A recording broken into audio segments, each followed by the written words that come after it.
Hello प्यारे बच्चों, कैसे हो आप सब। आज हम स्टार्ट करने वाले हैं चैप्टर 3 की बुक एक्सरसाइज। जैसे कि आपको सबको पता ही है, सबसे इंटरेस्टिंग जो होता है वो बुक एक्सरसाइज वाला पार्ट होता है ना। Question answer, chapter reading, these all are something like traditional things, है ना। कि हम चैप्टर रीड करते हैं, उसकी स्टोरी को समझते हैं, फिर उसके बेसिस पे कुछ क्वेश्चन के आंसर्स करते हैं। सबसे ज्यादा जो इंटरेस्टिंग पार्ट होता है वो ये वाली जो बुक एक्सरसाइज है, लेट अस लर्न वाली, और लास्ट वाली जो लेट अस एक्सप्लोर वाली। तो आज यही इंटरेस्टिंग सी एक्सरसाइजेज मैं आपके लिए लेकर आई हूँ चैप्टर नंबर 3 की। ठीक है, फॉर क्लास 8। ये जो वीडियो है this is for class 8 students, and this is related to chapter number 3 जिसका नाम है wisdom paves the way. Last videos में मैंने इसके क्वेश्चन आंसर अपलोड कर दिए हैं, इसकी एक्सप्लेनेशन भी अपलोड कर दी थी, और बहुत ही इंटरेस्टिंग स्टोरी है। ठीक है, तो आज हम करने वाले हैं बुक एक्सरसाइज में लेट अस लर्न वाला पार्ट। तो चलिए स्टार्ट करते हैं आज की वीडियो। लेकिन उससे पहले वीडियो को लाइक जरूर कर दो, शेयर कर दो, और कमेंट भी जरूर कर देना। ठीक है, तो फर्स्ट एक्सरसाइज हमारे पास क्या है, complete the sentences by filling in the noun form of the textual words given in the brackets. मतलब हमें क्या करना है, यहाँ पर ये जो सेंटेंसेस हैं नीचे, इनमें हमें जो वर्ड्स दिए गए हैं ब्रैकेट में, इनको हमें क्या करना है, इनकी नाउन फॉर्म के साथ फिल करना है। जो फिल इन द ब्लैंक है वो नाउन फॉर्म से करना है। नाउन, और नाउन जो है वो किसी भी टाइप की हो सकती है। ठीक है, फिजिकल जैसे कॉमन नाउन, जो क्या बोलते हैं उसको, प्रॉपर नाउन भी हो सकती है, और एब्स्ट्रैक्ट नाउन भी हो सकती है। ठीक है, जिसको हम टच नहीं कर सकते, ऐसी चीजें जैसे कि honesty, clear, love, hate, all these are nouns but we can't touch them, these are abstract nouns. तो यहाँ पर कुछ इसी टाइप की जो चीजें हैं वो हमें फिल करनी है। तो फर्स्ट जो सेंटेंस है that is some word games need a lot of thought and deduce. This is deduce, so इसकी नाउन फॉर्म हो जाएगी डिडक्शन। ठीक है, ये आपको टेक्स्ट में भी मिल जाएगा। They use thought and wisdom and deduction, या thought and deduction. So some words games needs a lot of thought and deduction. Deduce का हो गया डिडक्शन। नेक्स्ट है we need to make close. Observe क्या है, ऑब्जर्व एक verb है। ठीक है, किसी चीज को ऑब्जर्व करना।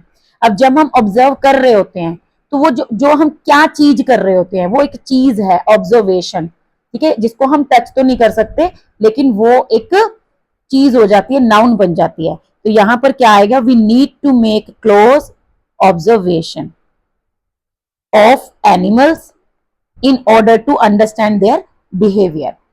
Next है a detailed dash of the documents.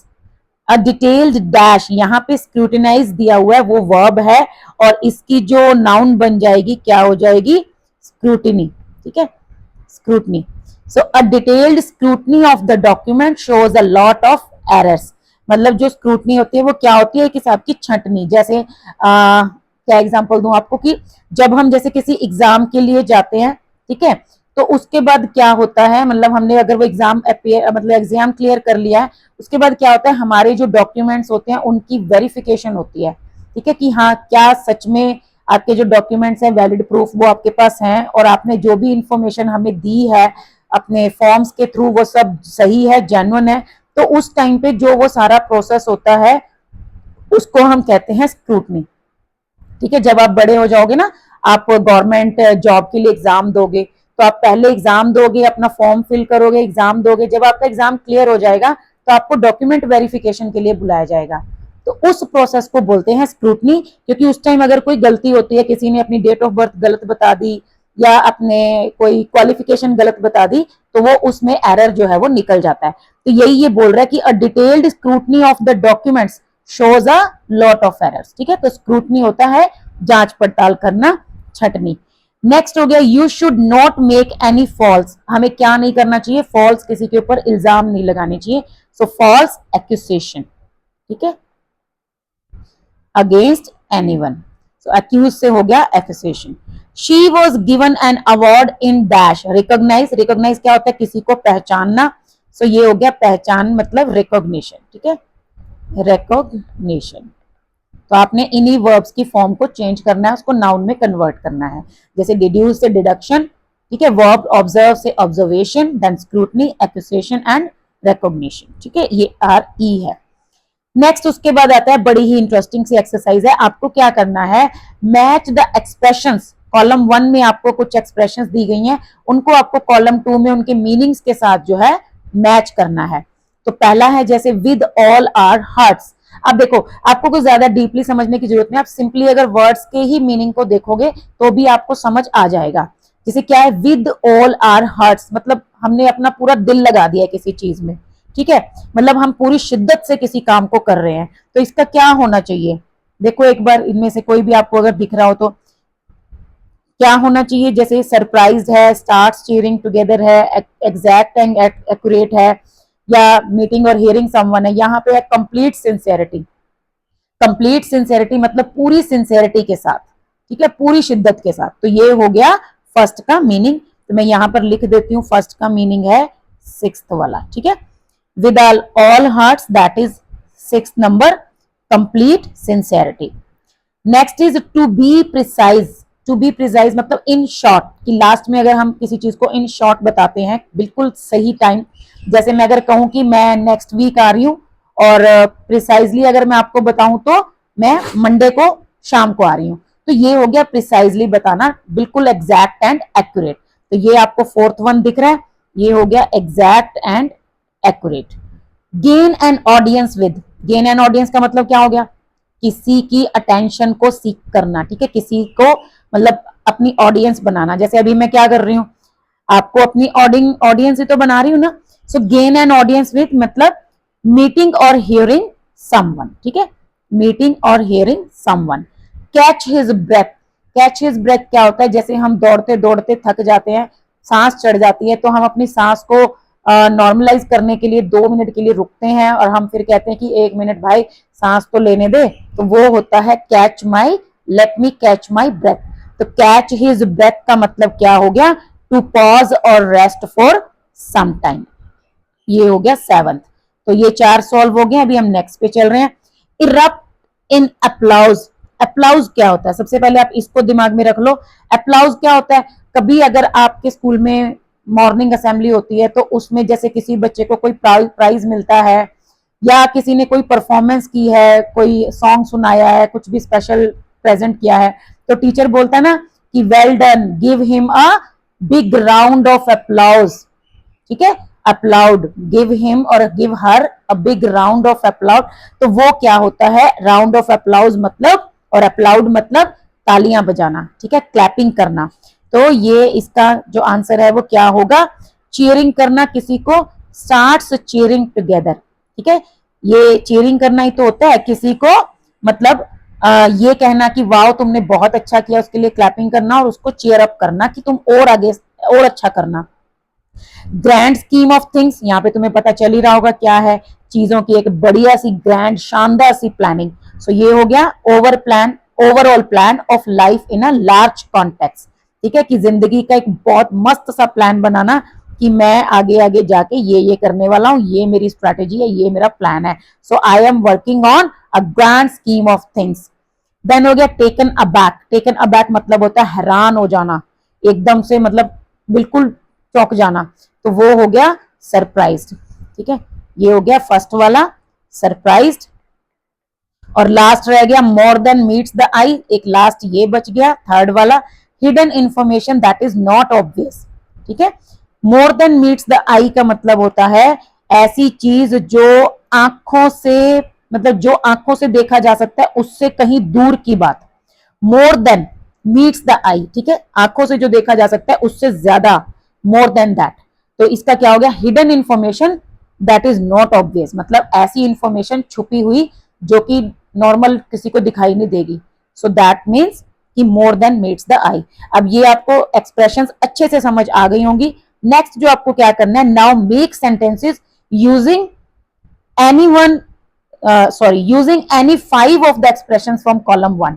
आपको क्या करना है, इन ये जो कॉलम 1 में दिए गए हैं इनमें से किन्हीं 5 के ऊपर आपको सेंटेंस बनाना है। जैसे टेकन अबैक का देख लो, सिंपल सा ही है ना, my father was taken aback on my performance, कि मेरे पापा तो सरप्राइज्ड हो गए मेरी परफॉर्मेंस को देखकर, ऐसा कुछ आप ऐड कर सकते हो, ठीक है। जैसे टू बी प्रिसाइज का मैंने आपको अभी बताया ही था कि I am coming on next week, to be precise the next Monday और द मंडे इवनिंग, ऐसे करके आप उसको बता सकते हो।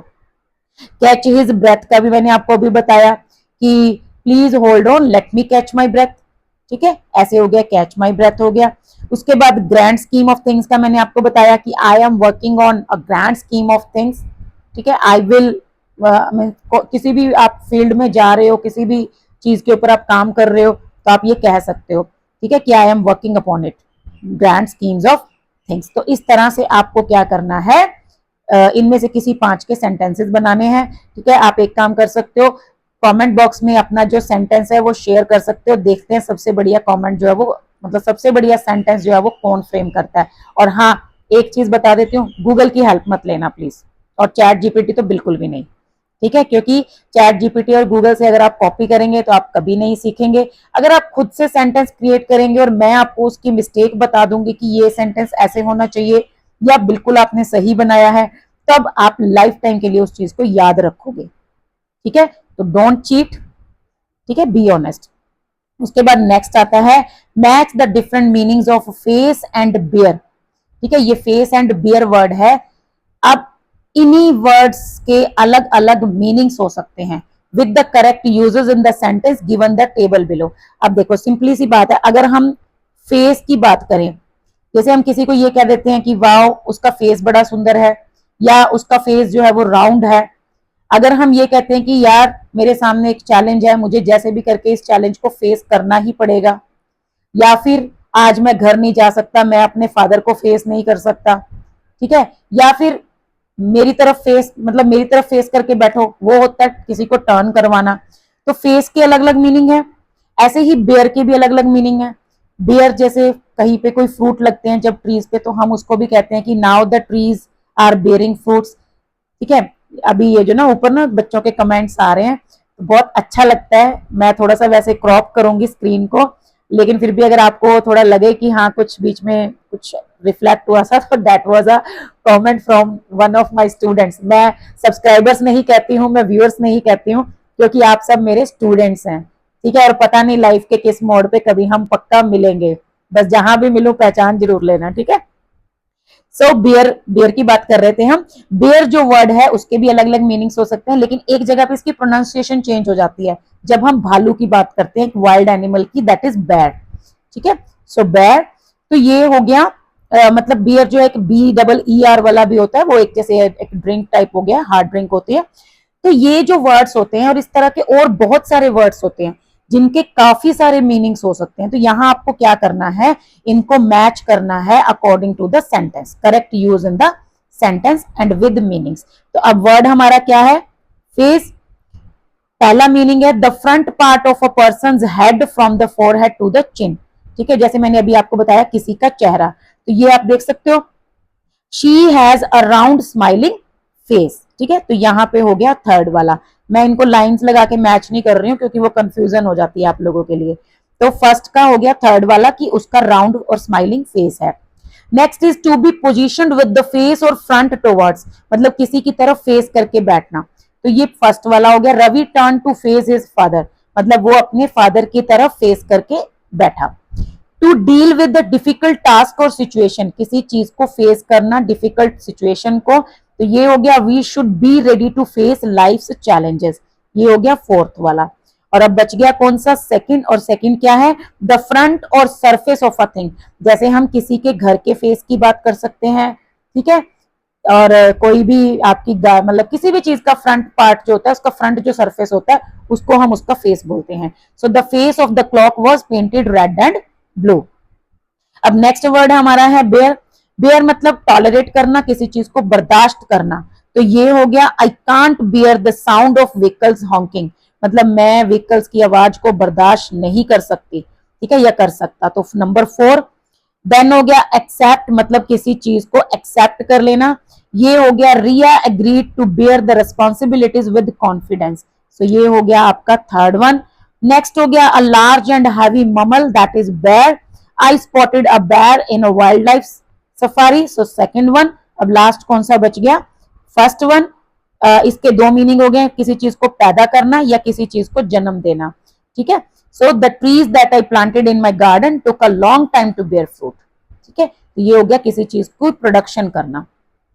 सो ये थे आपके दो words face and bear. Now try to use them in your own sentences but with different meanings.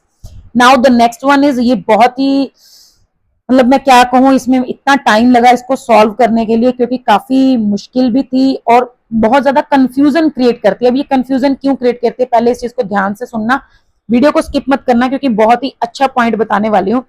ये जो आपकी एक्सरसाइज है ये बेटा रिलेटेड है मॉडल्स से. ठीक है, मॉडल्स क्या होती है, जैसे will, would, can, could, shall, should, may, might. अब देखो एक सिंपल सा सेंटेंस है कि आई विल डू इट. अब यहां पर आपको ये जो विल है ना, मैं इसको अलग अलग देखना, सेम सेंटेंस रखूंगी, इसी में अलग अलग चीजों को यूज करूंगी.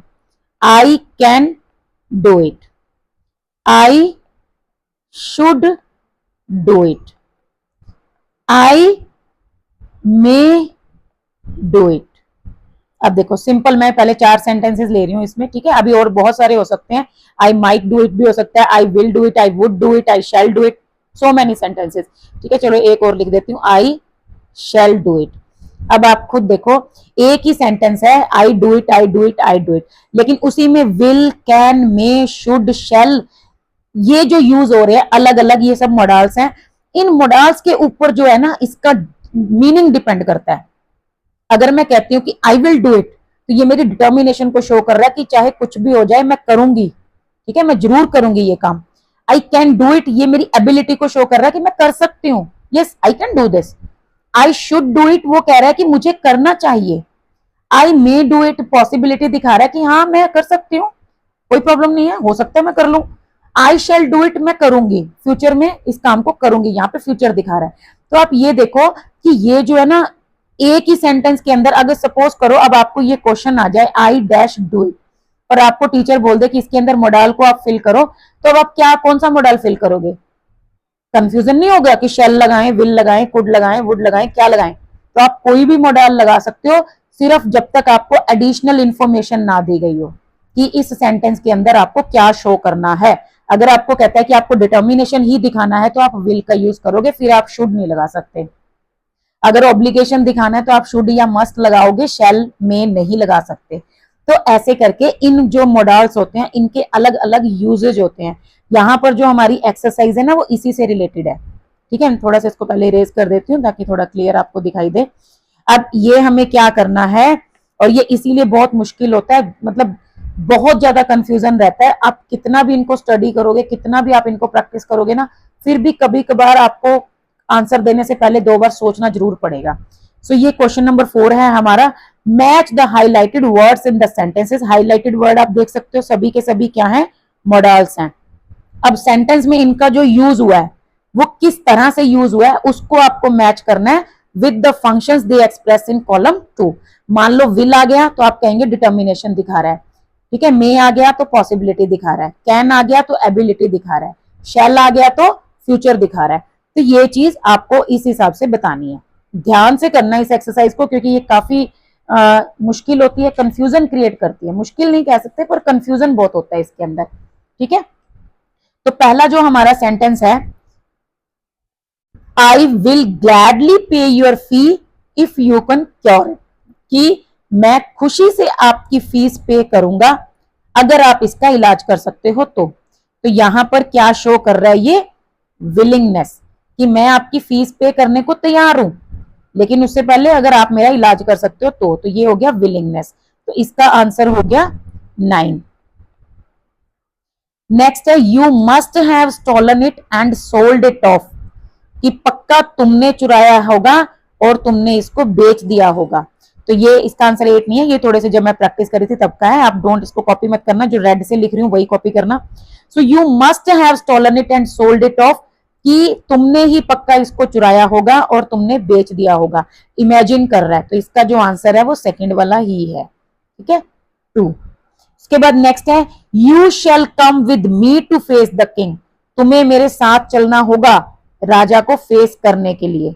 ठीक है, अब ये क्या कह रहा है, तुम मेरे साथ चलोगे, तो ये उसको कमांड कर रहा है. ठीक है, तो यहां पर कमांड शो हो रही है. अब देखो अगर यहाँ पे वो कहता ना कि यू मे कम विद मी, तो वो कमांड रह ही नहीं जाती. तो अगर आपको किसी को कभी कमांड देनी है तो आप उसमें यूज करेंगे shall, you shall come with me to face the teacher. ठीक है, अगर आपका कोई फ्रेंड आपको क्लास में परेशान करता है, उसको लेके जाओ, उसको बोलो you shall come with me to face the teacher और face the consequences. Next, how could you possibly know that, तुम्हें कैसे पता। यहां हम पूछ रहे हैं ना तुम्हें ये कैसे पता, तो यहाँ पे एक डिसबिलीफ आ रहा है, ठीक है, कि विश्वास ही नहीं हो रहा उसको, तो एक्सप्रेशन ऑफ डिसबिलीफ। नेक्स्ट है, I am confident he would recognise our talents and appoint us to his service, कि मुझे पूरा विश्वास है कि वो जो है हमारे टैलेंट को पहचानेंगे और मतलब क्या करेंगे, हमें अपनी सर्विस में अपॉइंट कर लेंगे। तो ये हो गया प्रिडिक्शन, क्योंकि वो कह रहा है ना कि ये काम होगा, तो ये हो गया नंबर 8। ठीक है, नेक्स्ट है हमारा 6th वाला, a camel with the long tail would have fended off these pests with ease, मतलब अगर एक कैमल की लंबी पूंछ होती तो वो उन कीड़ों को, उन पेस्ट को आराम से हटा देता। ठीक है, मतलब वो हटा सकता था, वुड हैव फेंडेड। ठीक है, लेकिन ऐसा हुआ नहीं। क्लियर, तो ये है हमारा नंबर 5, एक लॉजिकल कंक्लूजन है यहाँ पर। ठीक है, उसने लॉजिकल कंक्लूड किया है कि अगर ऐसा होता तो ऐसा भी हो सकता था, मतलब अगर एक कैमल की लंबी टेल होती तो वो आराम से हटा सकता था, मतलब वो लॉजिक के बेस पे कंक्लूड कर रहा है। Next, they may tell us more than meets the eye, कि ये हमें उससे कहीं ज्यादा बता सकते हैं जितना हम देख पा रहे हैं। तो ये हो गया आपका 11 नंबर। 11 नंबर का मतलब क्या है, यहाँ पे पॉसिबिलिटी में मैंने अभी आपको बताया, संभावना जहां पर होती है कि हाँ ऐसा हो सकता है। जैसे अगर सपोज करो आकाश में बादल छाए हुए हैं, तो हम कह सकते हैं ना कि इट मे रेन टुडे, कि आज शायद बारिश होएगी, तो पॉसिबिलिटी है। सो ये हो गया, they may tell us more than meets the eye, that means possibility. Next आ गया मे का ही अनदर यूज है, may your wisdom shine upon Ujjain and guide us to the prosperity, कि भगवान करे तुम्हारी जो विजडम है वो शाइन करे उज्जैन को और हमें गाइड करे। जैसे हम किसी को कहते हैं ना मे गॉड ब्लेस यू, कि भगवान तुम्हें ब्लेसिंग्स दे। ठीक है, तो वो होती है किसी के लिए विश करना, होप करना, उम्मीद करना, या किसी को विश करना। तो ये हो गया 6th वाला। Indeed we ought to be united in this hope, मतलब इस होप में हमें यूनाइटेड रहना चाहिए। ठीक है, तो यहां पर चाहिए वाली फीलिंग आ रही है, तो ये हमारा हो गया मॉरल ऑब्लिगेशन। ठीक है, ये देखो फिर से एक कमेंट आया है, मैम आई लाइक यू। ठीक है, थैंक यू बेटा। सो ये हो गया 3rd, मॉरल ऑब्लिगेशन और advice. So indeed we ought to be united in this hope, ये हो गया 3rd। We need to devise a strategy, ये है जरूरत, हमें ऐसा काम करना चाहिए, हमें एक प्लान बनाना चाहिए। सो दैट इज नेसेसिटी, मतलब इस चीज की जरूरत है। नीड, नीड वैसे भी जरूरत ही होता है। ठीक है, लास्ट वन है, you speak of my camel as if stood before you yet you dare to claim not to have seen it, कहते तुम्हें ऐसे बात कर रहे हो जैसे मेरे सामने, तुम्हारे सामने ही मेरा कैमल था, फिर भी तुम ये कह रहे हो, और तुम मतलब तुम्हारी हिम्मत कैसे हुई ये कहने की कि तुमने उसको देखा भी नहीं है। ठीक है, तो इसका क्या हो गया, लास्ट वन 4th, चैलेंज कर रहा है। देखो अब ये बहुत ही कॉमन सा एग्जांपल है इसका, आप कई बार बोलते भी होगे लेकिन आपको इसका यूज नहीं शायद पता। आप कई बार, हम किसी को बोलते हैं ना, किसी ने आपके बैग को टच कर दिया, आप बोलोगे how dare you touch my bag. ठीक है, how dare you to talk to me like this, तो ऐसे करके डेयर, तुम्हारी हिम्मत कैसे हुई, ये होता है कि चैलेंज करना। ठीक है, कि तुम्हारी हिम्मत कैसे हुई, अगर हिम्मत है तो अब करके दिखा, तो दैट मीन्स कि dare you, how dare you. और वो एक खेलते होते हैं ना, वो क्या गेम होती है, ट्रुथ एंड डेयर। उसमें क्या होता है, ट्रुथ में हमें कोई सच बताना होता है, कुछ कन्फेशन करना होता है कि हाँ मैंने ये काम किया था, और डेयर में क्या होता है, हमें कोई चैलेंज मिलता है, हमें उसको पूरा करना होता है। सो वही वर्ड है आपका ये डेयर। तो डेयर कहाँ होता है, जहां पर चैलेंज होता है। ठीक है, how dare you touch my bag, so this is a challenge. अब ये जो है ना मोडास इस तरह से आपको यूज करने होते हैं। जैसे अगर आपको किसी को चैलेंज करना तो आप डेयर वर्ड का यूज करेंगे, ना कि मे, माइट, कैन का, कि how can you touch my bag, तो वो आप उसको चैलेंज नहीं कर रहे हो। ठीक है, तो जब भी आपको कुछ बोलना होता है, ये हमारे ना, ये बोलने के लिए ही जरूरी होते हैं। मतलब अगर हम किसी से रिक्वेस्ट कर रहे हैं तो हम कहते हैं मे आई कम इन, अगर हमें किसी को बताना है कि मैं अंदर आऊंगा तो आई विल कम इन, ऐसे करके आपको इनका यूज प्रैक्टिस करना है। ठीक है, नेक्स्ट क्या है, complete the following story with modal verbs in the box given below by using the clues from the functions given within brackets. अब ये आपको कुछ मॉडल्स दिए हुए हैं, may, might, must, could, should, need to and can. अब ये आपको क्या करना है, यहाँ पर फिल करना है और इनके जो है फंक्शंस आपको बताए हुए हैं। जैसे पहला देख लो, एबिलिटी है, एबिलिटी के लिए हम कैन का यूज करते होते हैं। एन ओल्ड मैन, साथ साथ में हम रीड भी करेंगे, an old man known for his wisdom lived in a small village. ठीक है, एक आदमी था बूढ़ा जो कि अपनी विजडम के लिए जाना जाता था, एक छोटे से गांव में रहता था। One day a young boy asked him, एक दिन उसको एक लड़के ने पूछा, how dash I become vice like you, कि मैं आपकी तरह वाइस कैसे बन सकता हूं।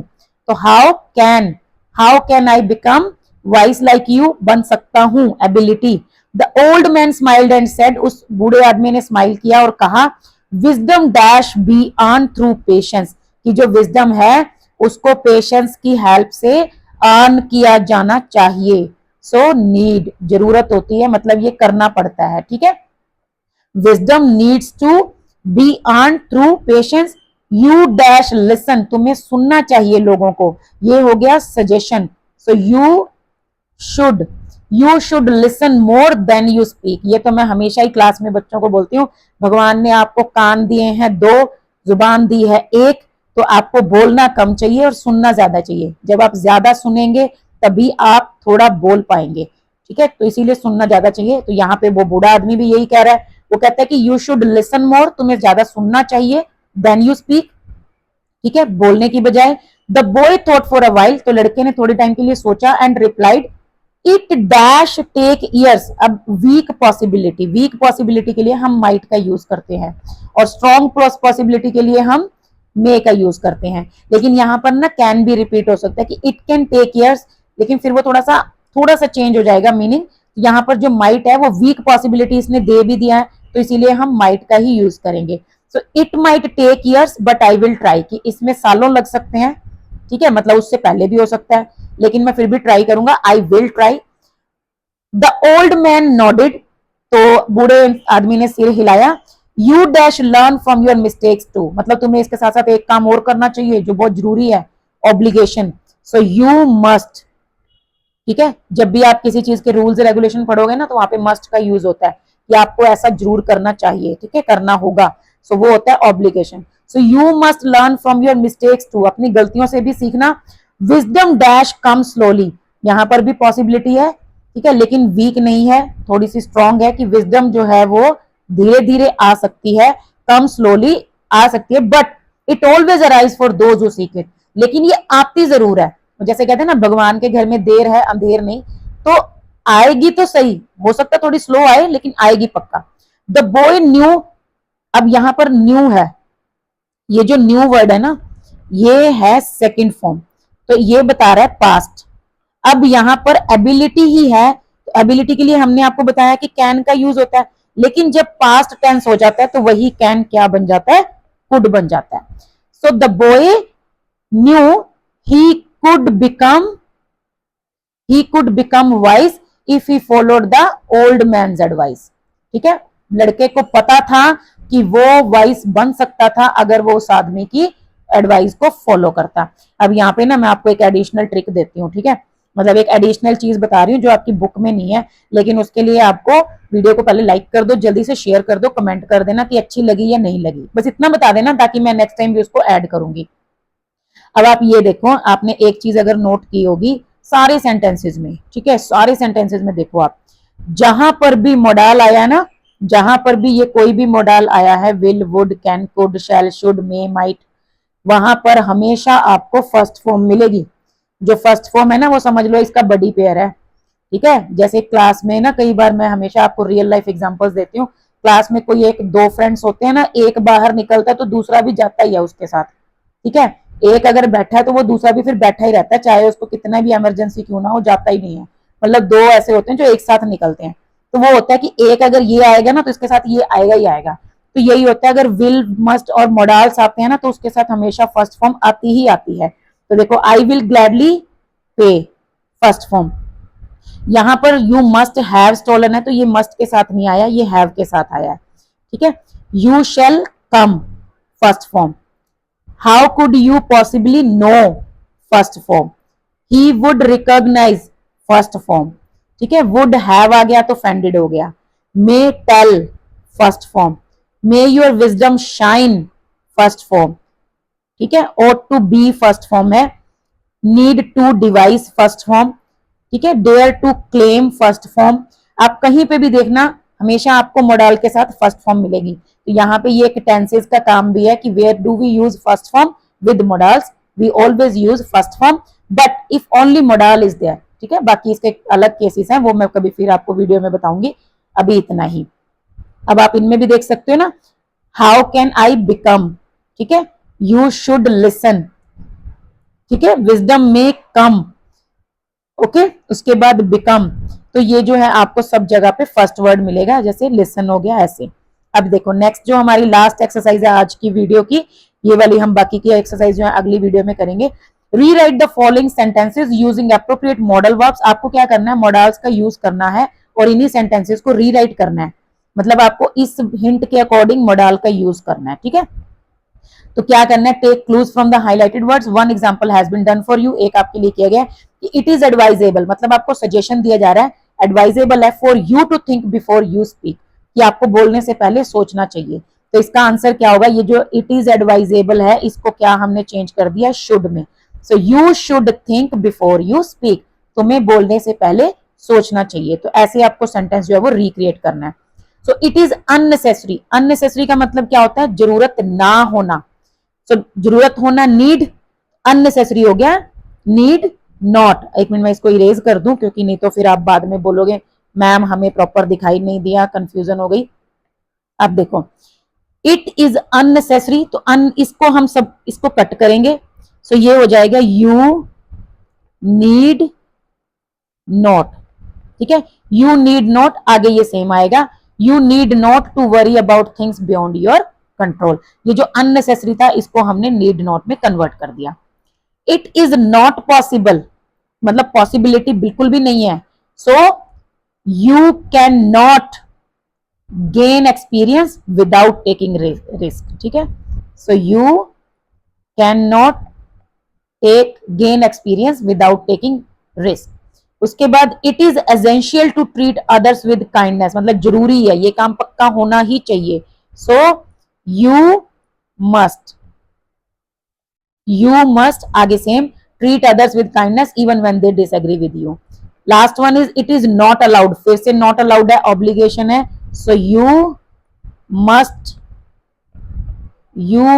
नॉट, ठीक है, क्या हो गया ये, मैं दोबारा से लिख देती हूं, पहले आएगा यू, उसके बाद मस्ट नॉट, फिर ये टू हट जाएगा और लास्ट में ये sentence as it is, you must not interrupt when someone else is speaking, ठीक है। तो ये तो बिल्कुल आसान सा ही था, बस ये आपको प्रैक्टिस के लिए था। मेन जो आपका टास्क है ना वो ऐसे होना चाहिए, आपको फिल इन द ब्लैंक्स आने चाहिए और आपको करेक्ट मॉडल का यूज आना चाहिए।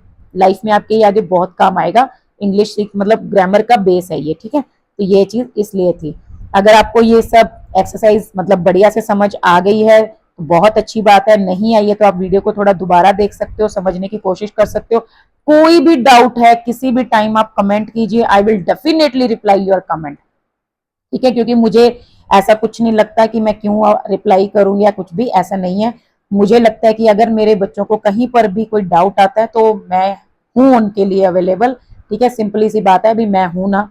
तो कोई भी डाउट हो कमेंट बॉक्स में शेयर जरूर करना, मैं आपको पक्का जो है उसको आंसर आपको क्लियर करके दूंगी, समझाऊंगी अच्छे से, ठीक है। तो वीडियो ऑलरेडी बहुत लंबी हो गई है बच्चों, अभी के लिए इतना ही, मिलते हैं नेक्स्ट वीडियो में, तब तक के लिए थैंक यू।